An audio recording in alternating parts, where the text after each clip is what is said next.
Mpendwa msikilizaji na mfuatiliaji wa Radio Tabora FM, karibu tutafakari pamoja neno la Mungu.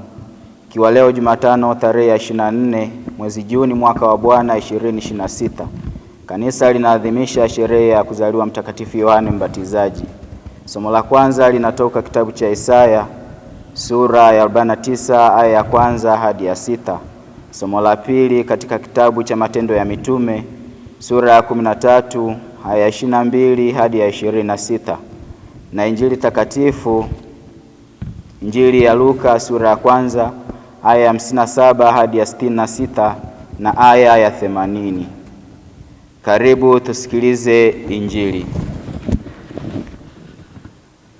Ikawa siku ya kuzaa kwake Elizabeti zilipotimia, alizaa mtoto mwanamume.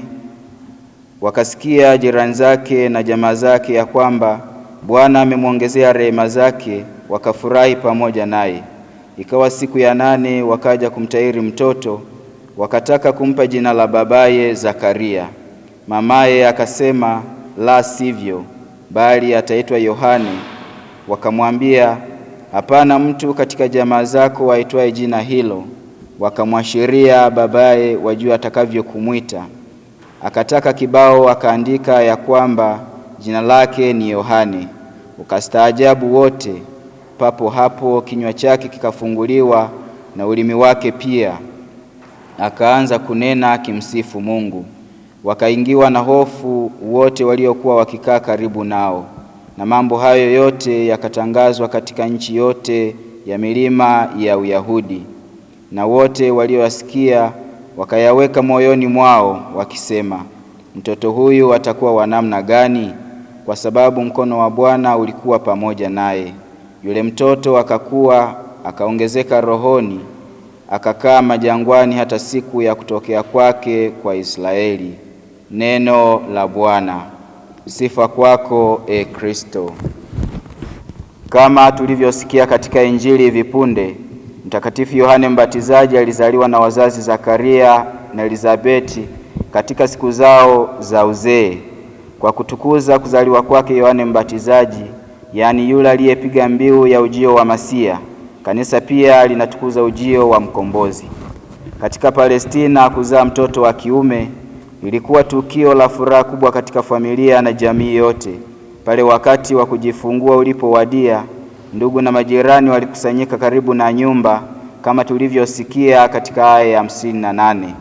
Na pale mzazi alipojifungua mtoto na kugundulika ni wa kiume, jamaa na jirani walifurahi na kushangilia kwa shangwe kubwa. Na hivyo katika siku ile nyumba ya Zakaria na Elizabeti ilijaa furaha kwa sababu walipata mtoto wa kiume. Tumesikia ilipowadia siku ya 8 wakaja kumtahiri mtoto na kumpa jina. Majina yalibeba na yanabeba maana kubwa sana kwa watoto.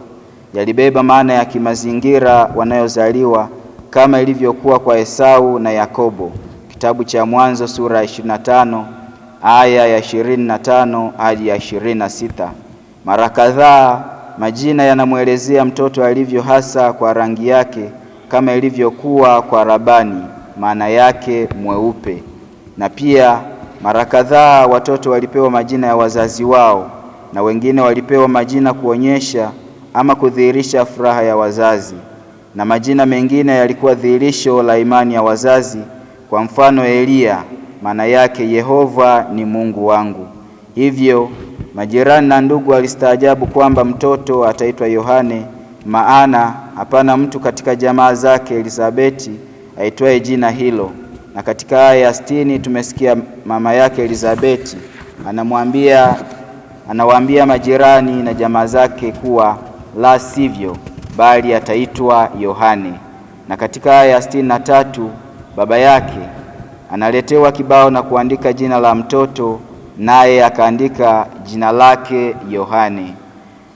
Jina lake lina maana ya pekee, yaani Mungu ni mpendelevu au zawadi ya Mungu. Ni jina ambalo Mungu alitaka apewe na iliashiria shukurani kwa Mungu na furaha kubwa.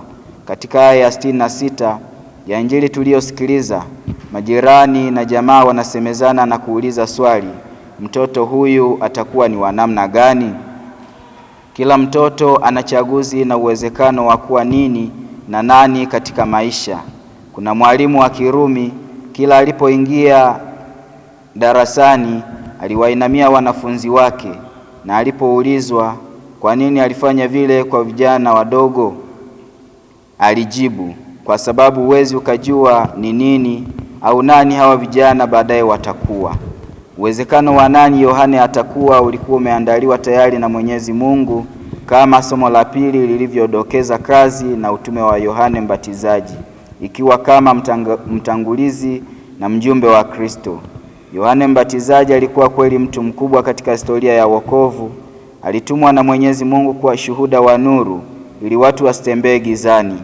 Yohane Mbatizaji ni mtakatifu pekee ambaye kanisa linaadhimisha sherehe ya kuzaliwa kwake na ya kufa kwake shahidi. Ni shahidi wa Agano Jipya, ni nabii aliyefunga Agano la Kale, aliyemwandalia Mwokozi njia, na hatimaye alimtambulisha Kristo Yesu kwa mataifa kuwa ndiye Masiha, mwanakondoo wa Mungu anayeondoa dhambi za ulimwengu. Kutokana na ukuu wake, watu wengi walidhania ndiye Eliya aliyewatakasa Waisraeli katika ibada ya kuabudu miungu na kuwarejesha tena katika ibada ya kweli. Yohane Mbatizaji ni mfano na kielelezo cha unyenyekevu. Mnyenyekevu ni yule ambaye yupo tayari kuwa chini, anakubali wengine wawe juu yake, yupo tayari kuwasifia wengine na kuona mema yao. Ndiye Yohane Mbatizaji ambaye kwa unyenyekevu huo akasema, mimi sistahili kulegeza gidamu ya viatu vyake. Rejea Injili ya Luka sura ya 3 aya ya 16. Yohane Mbatizaji aliwaalika watu wote kwenye toba na kumwongokea Mwenyezi Mungu, huku akiwabatiza watu katika mto Yordani. Na wakati ulipotimia, Yesu alijitokeza hadharani ili aweze kubatizwa na Yohane.